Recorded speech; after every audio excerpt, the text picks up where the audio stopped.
Yo, what is up everybody? Hope you guys are having a great day, and in this video I'm gonna be showing you guys how you guys can log into your Cash App account. Well, it's pretty simple to log into your Cash App account, but before I show you, so if you guys don't know what Cash App is, let me give you a short information. Cash App is a mobile app which is available in Play Store and App Store, where you can download it and use it as a form of payment. It's basically like PayPal, alright? Then you can pay your friends or anyone using Cash App, alright?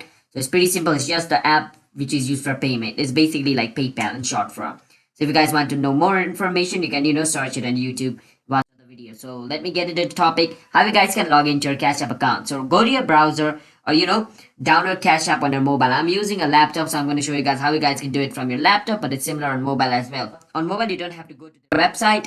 You just basically open the app and it's going to show you. For PC, it's a bit different. So first you need to search for Cash App login. Once you search for it, you need to click on sign into your account. Once you're over here, now if you use a mobile device, the moment you click on your phone, it's going to take you to this page, alright? So once you're over here, you need to enter your mobile number or your email, whichever thing you used when you created your Cash App. So I use my email, so I'm going to type my email, and after typing my email, it's going to send a verification code to my email. Now if you enter the phone number, it's going to send a verification to your phone number, whatever you typed over here, alright? Now it's going to send a verification code, and I need to type the verification code to verify if it is me. After that, I need to enter my password, and after entering my password, I can enter my Cash App account. So that's basically how you guys can do it.